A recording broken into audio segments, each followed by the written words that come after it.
Hello everyone and welcome to a really awesome game from round 9 of the Magnus Carlsen Invitational preliminaries. It's Jan Nepomniachtchi versus Magnus Carlsen, so the gentleman that's leading the current candidates tournament against the world champion, and also Jan is the only person in the world that has a positive score against Magnus Carlsen in classical chess. I think it's in wins, I think it's 4 wins for Nepo and only 1 for Magnus. Could be 2 now, I don't really recall, but definitely quite a feat. So it could be problematic for Magnus if Nepo turns out the winner of the candidates tournament. But this is rapid chess. Here the rules are different, and well, let's just see what happens here, as it's a very interesting game. So Nepo with the white pieces opens with e4. We have c5 by Magnus. Of course, he goes for his Sicilian. We have knight to f3, knight to c6, and d4 now. And this will be a very, very long theoretical struggle. C captures, knight captures. We have knight to f6 and knight to c3. And here, of course, e5, going for the Alaska variation or the Pelican, or whatever you want to call it. Knight d to b5, and now comes d6. So this is nothing new. We have bishop to g5, preparing knight to d5, and black kicks away the knight. So a6, knight to a3, and now b5, preparing b4. So of course white gets the knight in the center of the board. We have knight to d5 and bishop to e7 now, not allowing this pin to exist. We have bishop captures, and c3 now. So like I said, this has all been played before thousands of times. And here, knight to e7. Magnus offers a trade of another pair of knights. Castles is the move that has been played the most here, but knight to e7 is the modern try. This is kind of a 2021 move. So here we have knight captures on f6, g captures. As often in these lines of the Sicilian, it's perfectly fine to capture with this, because later on you're going to have f5 and you're going to put more pressure on white's center, which will of course improve your own center. So knight to c2, the knight now needs to come back to the game, and now bishop to b7, putting pressure on the e4 pawn. We have bishop to d3, defending, and now d5. The Sicilian dream has been achieved. We have queen to e2, preparing to castle, and now f5. And now there's a lot of pressure here, but like I said, this has all been played before. So here Nepo just castles queenside. We have f captures on e4, and now bishop captures on e4, making it impossible to capture the bishop because the queen is still on d8.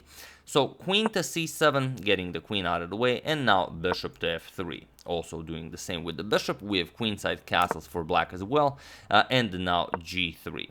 The g2 pawn will not remain a target, and also you want to have the g2 square available for your bishop if black starts with some e4 pushes.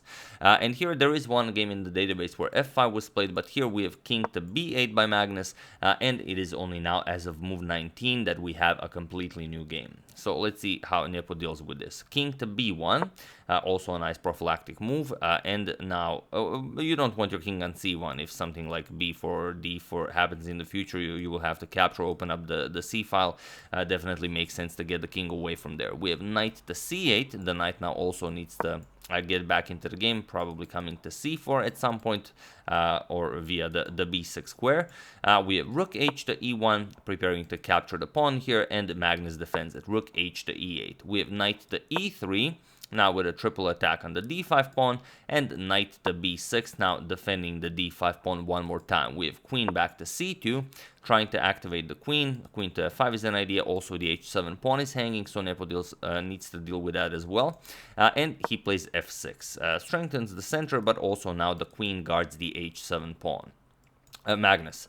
Not Nepo. We have bishop to g2, and now rook to d6. Magnus prepares to double up rooks on the d file. We have rook to d2. Nepo does the same, and rook e to d8. We have rook e to d1. Now again, everything's about the d file now.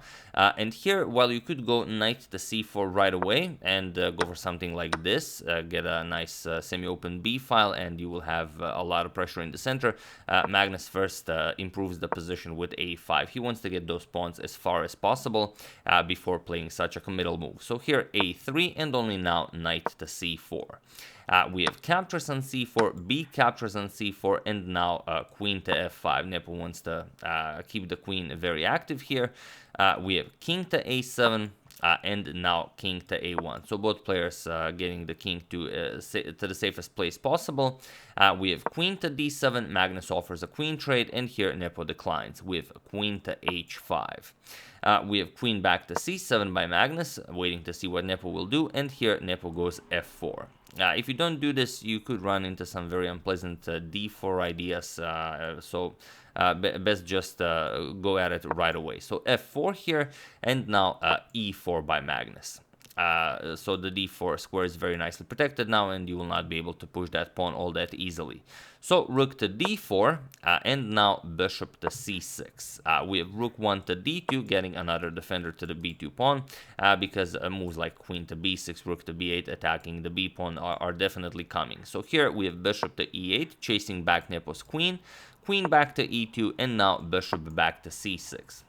We have queen to e3 by Nepo, and queen to b6 now, preparing to put some pressure along the b file and the b2 pawn.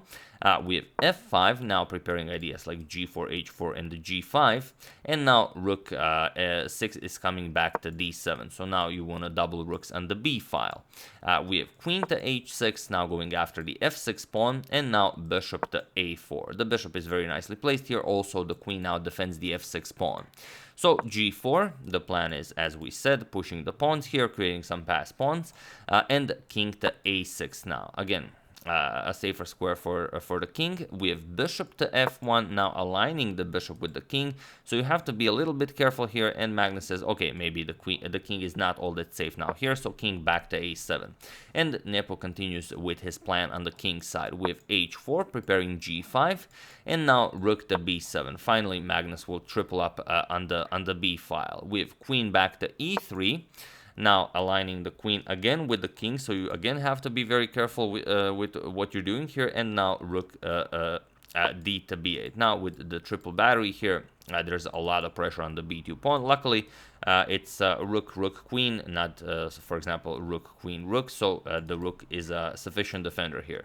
So g5, Nepo continues with his plan of creating a pawn here, and now bishop back to d7, challenging the f5 pawn now that is undefended. We have g captures on f6, and now bishop captures on f5.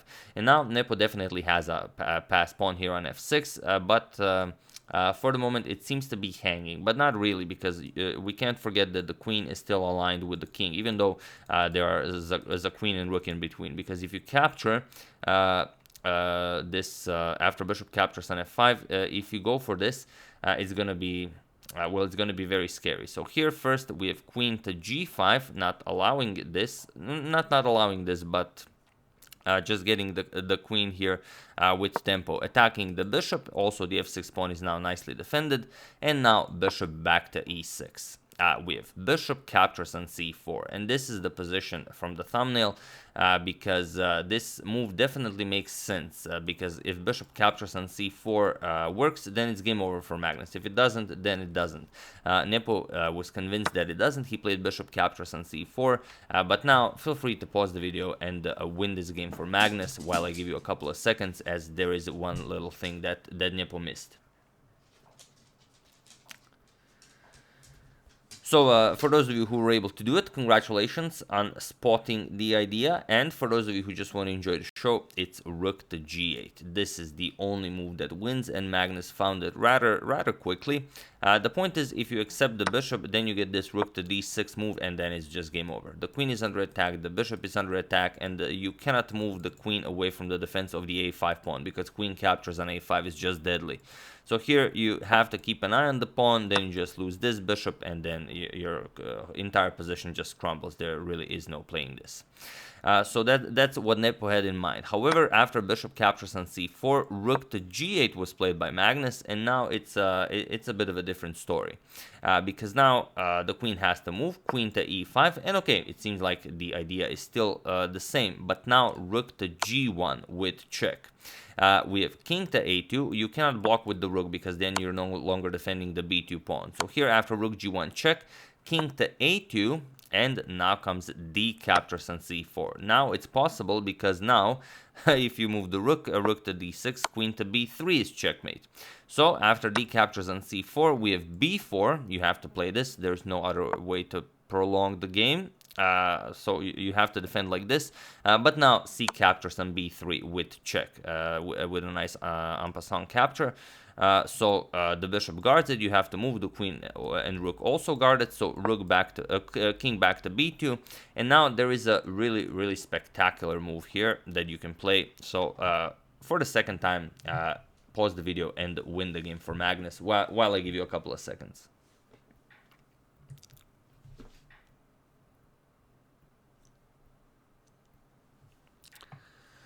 So for those of you who were able to do it, congratulations on spotting the spectacular rook to a1. Also for those of you who just want to enjoy the show, but this is not what Magnus played. Rook to a1 is just deadly because, well, rook to a2 is coming. And of course, if you capture the rook, then it's the very simple b2 check, king to b1, and bishop to a2, again with check. You sacrifice the second piece, and then b1 is checkmate. So this is what was in the position. Magnus, however, decided to improve the position a little bit. He played e3 first, put pressure on the rook, but now he gives Nepo one little moment where he can save the game. So for the third time, pause the video here and save the game for Nepo while I give you a couple of seconds.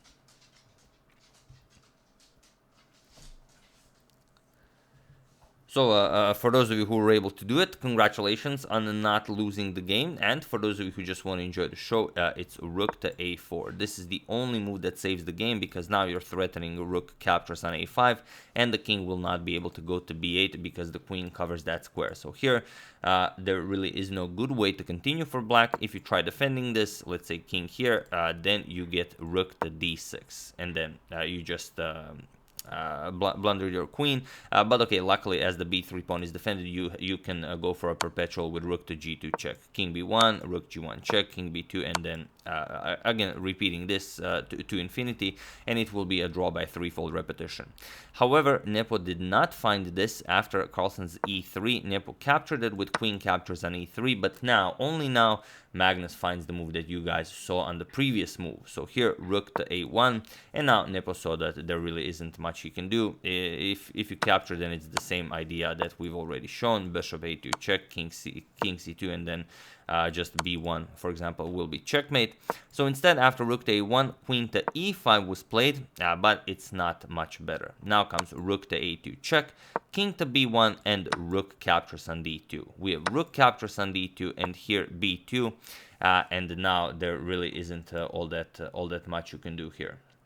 So after this b2 move, it was in this position basically that Jan Nepomniachtchi resigned the game, as there is nothing more to be done here. Bishop to a2 check is just deadly, and there's no way to defend against this. You cannot capture, it's defended twice, there's no way to prolong the game, and that's just it. There's not even a useful move that you could try here to even pose some problems.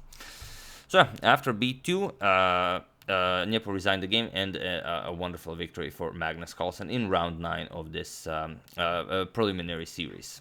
So yeah, that's the game. Hope you guys enjoyed it, and congratulations, special congratulations to everyone who found all 3 pause the video moments, because these moves were not easy to find. Also, as usual, I would like to thank Kwang Peter Dang, Corey Talley, BonkCloudChess.com, Henry Alme, and Scott Mellis for a contribution to my channel. Thank you a lot, I really appreciate it. As usual, you can check 2 of my previous videos here. Thank you all for watching, and I will see you soon, continuing the coverage of the tournament, checking up on your wonderful suggestions, and whatever else happens in the chess world. So thank you all, I will see you soon, and have an excellent rest of your day.